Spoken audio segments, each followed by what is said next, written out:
بسم اللہ الرحمن الرحیم اللہم صل علی محمد وآل محمد۔ بسم اللہ الرحمن الرحیم الحمد للہ رب العالمین والعاقبۃ للمتقین والصلاۃ والسلام علی محمد وآلہ الطیبین الطاہرین المعصومین۔ اما بعد فقد قال اللہ الحکیم فی کتاب بسم اللہ الرحمن الرحیم یا ایہا الذین آمنوا کتب علیکم الصیام کما کتب علی الذین من قبلکم لعلکم تتقون۔ قائم ٹی وی کے توسط سے آپ کی خدمت میں ماہ مبارک اور رمضان کے سلسلے میں پروگرام لے کر ہم آپ کی خدمت میں جو ہے وہ حاضر ہیں۔ آج کا ہمارا موضوع ماہ مبارک رمضان کے روزے کب جو ہے وہ فرض ہوئے اور اس ماہ مبارک رمضان کے لغوی اور اصطلاحی معنی کیا ہیں۔ ماہ مبارک رمضان پروردگار عالم کا وہ ایک عظیم مہینہ ہے کہ جسے خطبہ شعبانیہ میں جیسا کہ ہم اس سے قبل کے پروگرام میں آپ کی خدمت میں عرض کر چکے ہیں، پیغمبر صلی اللہ علیہ وسلم نے اس مہینے کو رحمت، برکت، مغفرت والا مہینہ قرار دیا۔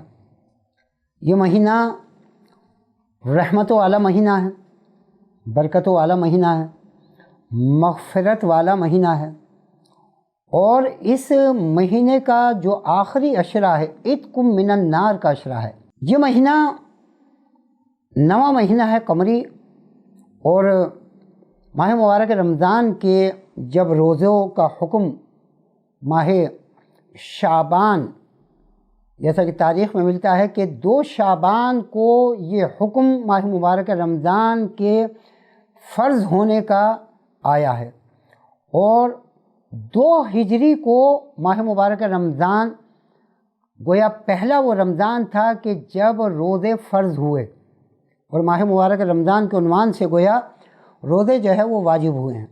ماہ مبارک رمضان، یہ رمضان اصل اس کا جو مادہ ہے، اصل جو اس کے حروف ہیں وہ ہیں رمز، یعنی رمضا۔ رمز کہتے ہیں یعنی شدت کی دھوپ کہ جو گویا پتھر کو بھی سیاہ کر دے، رمضا کی معنی ہے۔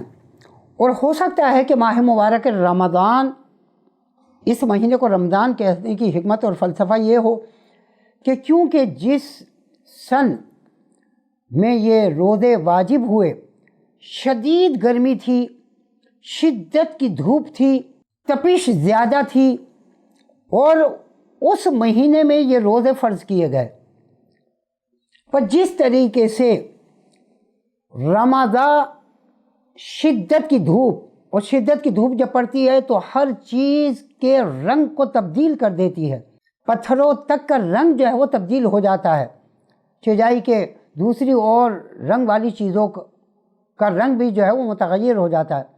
ہو سکتا ہے کہ اس کا فلسفہ رمضان کا، ماہ مبارک رمضان کا اس معنی کے لحاظ سے یہ ہو کہ جس طریقے سے ہر چیز کا رنگ تبدیل ہو جاتا ہے، کوئی بھی جمی ہوئی چیز پگھل جاتی ہے، اس ماہ مبارک رمضان کی بدولت پروردگار عالم نے اس ماہ مبارک رمضان کو وسیلہ قرار دیا ہے کہ جس طرح شدت دھوپ کی وجہ سے چیزیں تبدیل ہو جاتی ہیں، رنگ متغیر ہو جاتا ہے، کچھ چیزیں پگھل جاتی ہیں، اس ماہ مبارک رمضان اور ان روزوں کی برکت کی وجہ سے انسان کے گناہ بھی اسی طریقے سے پگھل جاتے ہیں، یعنی ختم کر دیے جاتے ہیں، محو ہو جاتے ہیں۔ یہ پروردگار عالم کا احسان ہے کہ اس ماہ مبارک رمضان کی بدولت ہمارے گناہوں کا گویا یہ ماہ مبارک رمضان جو ہے وہ بہترین وسیلہ ہے کہ ہمارے گناہ جو ہے وہ بخش دیے جاتے ہیں، مغفرت ہو جاتی ہے۔ لہذا لغوی معنی اس ماہ مبارک رمضان کے یہ ہیں، اور اصطلاح شرع میں معنی کیا ہے ماہ مبارک رمضان کے اصطلاح شرع میں معنی یہ ہے کہ ماہ مبارک رمضان کے روزے سحر کے وقت سے، یعنی اذان فجر سے کچھ قبل، کچھ منٹ پہلے روزے کی نیت سے روزہ رکھنا، اور ان تمام چیزوں سے کم و بیش 9 چیزوں سے پرہیز کرنا. کب تک؟ غروب آفتاب تک. اتم الصیام الی اللیل، یعنی اپنے روزے کو پورا کرو رات تک، یعنی جب رات داخل ہو جائے. اس کو اصطلاح شرع میں روزہ کہا جاتا ہے. یعنی ماہ مبارک رمضان کی فضیلت یہ ہے کہ اس میں روزہ ہے، اور روزے کا یہ ڈیوریشن، یہ ٹائم اور یہ پیریڈ جو ہے وہ کیا ہے؟ یہ روزہ جو ہے وہ کہلاتا ہے.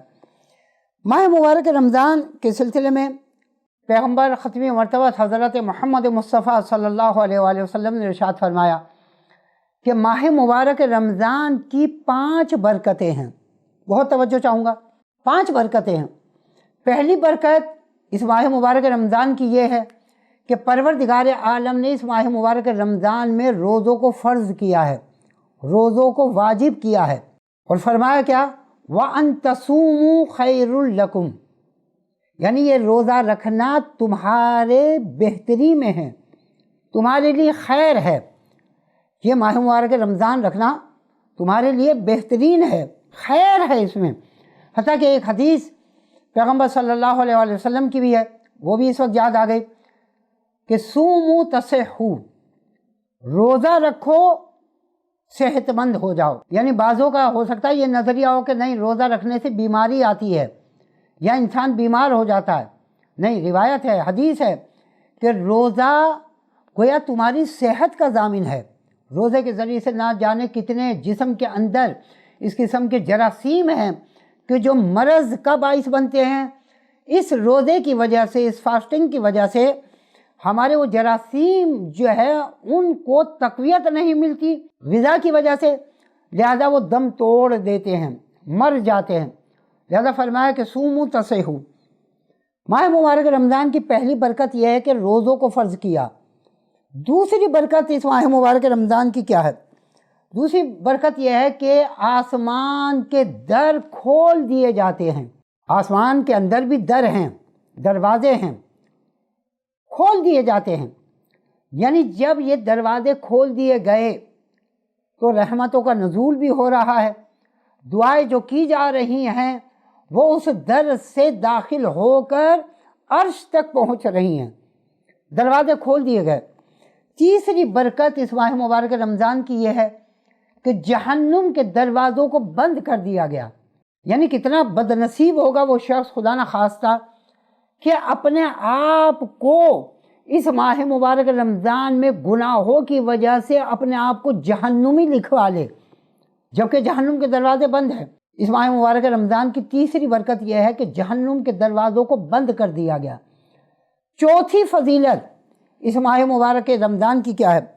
چوتھی فضیلت یہ ہے کہ شیطان کو جکڑ دیا گیا ہے. یعنی اب کسی بھی قسم کا شیطان کا وسوسہ نہیں، شیطان کا وسوسہ نہیں. لیکن مسئلہ یہ ہے کہ شیطان کو تو جکڑ دیا گیا، لیکن پورا سال شیطان اتنا ورک کرتا ہے کہ انسان کو اتنا اپنے طرف کھینچ لیتا ہے کہ خود تو جکڑ دیا جاتا ہے، لیکن اس کے چیلے، اس کی راہ پر چلنے والے، وہ انسان کو بہکاتے رہتے ہیں. ابلیس بند ہو گیا ہے. پانچویں برکت اس ماہ مبارک رمضان کی کیا ہے؟ پانچویں برکت یہ ہے اس ماہ مبارک رمضان کی کہ اس ماہ مبارک رمضان میں ایک رات وہ ہے کہ خیر من الف شہر. یہاں پر یہ نہیں فرمایا کہ ایک رات وہ ہے کہ جو 1000 راتوں کے برابر ہے، برابر نہیں کہا، فرمایا خیر، بہترین ہے، خیر ہے. خیر من الف شہر، 1000 راتوں سے بہتر ہے. کتنی بہتر ہے؟ اب وہ پروردگار عالم ہی بہتر جانتا ہے کہ یہ ایک رات کتنی عظیم ہے، کتنی بہترین ہے، کتنی بہتر ہے. لہذا بارگاہ رب العزت میں اس ماہ مبارک رمضان کے توسط سے یہ دعا ہے کہ پروردگار عالم محمد و آل محمد کے طفیل ہمارے اس ماہ مبارک رمضان کو اپنی بارگاہ میں شرف قبولیت عطا فرمائیں، اور آج کے اس قائم ٹی وی کے توسط سے ایک وظیفہ، جیسا کہ ہم نے وعدہ کیا تھا کہ اپنے ہر پروگرام میں ایک نہ ایک وظیفہ جو ہے وہ آپ کی خدمت میں عرض کرتے رہیں گے۔ دیکھیے پریشانیاں، مشکلات، کہیں روزی کی پریشانی ہے، کہیں رزق کی پریشانی ہے، اقتصادیات پوری دنیا ہی کی آپ کے علم ہے کہ 1 سال ہو گیا کورونا کو اور اس قہر اور اس وبا کو، اور پوری دنیا ہی، پوری عالم انسانیت پریشان ہے، روزی رزق کے سلسلے میں پریشان ہے، کہیں کوئی کسی اور عنوان سے پریشان، کہیں کوئی کسی اور عنوان سے پریشان، وغیرہ وغیرہ۔ بہرحال اس وقت میں ایک آپ کی خدمت میں، کیونکہ کرونا وائرس کا یہ قہر جو ہے وہ اب تک جو ہے وہ جاری ہے، اس سلسلے میں میں آپ کی خدمت میں عرض کروں کہ حضرت سلمان فارسی رضی اللہ تعالی عنہ فرماتے ہیں کہ میں ایک دن شہزادی کونین حضرت فاطمہ الزہرا سلام اللہ تعالی علیہا کی خدمت میں گیا اور میں نے ان سے عرض کی مدینہ کے سلسلے میں۔ اس وقت زبردست ایک بیماری آئی ہوئی تھی، بخار کی بیماری، کہ ہر شخص بخار میں مبتلا تھا، بخار میں مبتلا تھا، اور یہ کرونا کی بیماری میں بخار بھی بہت ہی جو ہے وہ اثر انداز ہو رہا ہے۔ وہاں پر شہزادی کونین نے ایک دعا حضرت سلمان فارسی کو تعلیم فرمائی تھی۔ دیکھیے وہ دعا کیا ہے، اس کا اثر کیا ہوا۔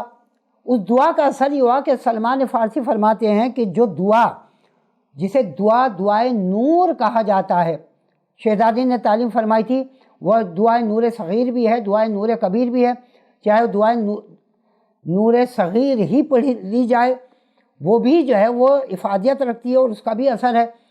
بسم اللہ النور، بسم اللہ نور علی نور، بہت ہی مختصر سی وہ دعا ہے۔ حضرت سلمان فارسی فرماتے ہیں کہ جب یہ دعا شہزادی کونین نے مجھے تعلیم فرمائی اور اس دعا کو میں نے مدینے کے جس شخص پر بھی دم کیا، پڑھا اس دعا کو، اس کا بخار زائل ہو گیا اور اسے پھر کبھی بخار کی شکایت محسوس نہیں ہوئی۔ لہذا کرونا وائرس کے مریضوں کے لیے بھی یہ دعا جو ہے وہ بہت مجرب ہے، یہ دعائے نور کہ جو شہزادی کونین نے اس دعا کو حضرت سلمان فارسی کو جو ہے وہ تعلیم فرمایا، اور خصوصاً بخار کے توڑنے کے لیے، بخار کو رفع و دفع کرنے کے لیے یہ دعا بہت ہی مجرب ہے، یہ ایک وظیفہ ہے۔ اس وظیفے کو اپنے ان دعاؤں کے ضمن میں جو ہے وہ جاری و ساری رکھیے، اس دعا کے ساتھ کہ پروردگار عالم اس کرونا وائرس کے اس مرض کو تمام اس دنیا سے، عالم انسانیت سے جو ہے وہ دور فرمائے۔ جہاں جہاں بھی انسان آباد ہیں، جہاں جہاں بھی بشر ہیں، ہر ایک پریشان ہے، پروردگار عالم اس کرونا وائرس سے سب کو محفوظ رکھے، اس کے تمام آثار سے محفوظ رکھے، اور دعا ہے کہ پروردگار عالم تمام امراض سے تمام مومنین اور مومنات کو محفوظ رکھے۔ پروردگار عالم آپ کی تمام عبادات کو قبول رکھے، مجھے ناظر عباس زیدی کو بھی اور قائم ٹی وی کے تمام ان خدمت گزاروں کو بھی اپنی دعاؤں میں بہت بہت جو ہے وہ یاد رکھیے گا۔ پروردگار عالم آپ کی بھی تمام عبادات کو اپنی بارگاہ میں شرف قبولیت عطا فرمائے۔ وما علینا الا البلاغ المبین۔ والسلام علیکم ورحمۃ اللہ وبرکاتہ۔ اللهم صل على محمد وآل محمد، اللهم رب النور العظيم ورب الكرسي الرفيع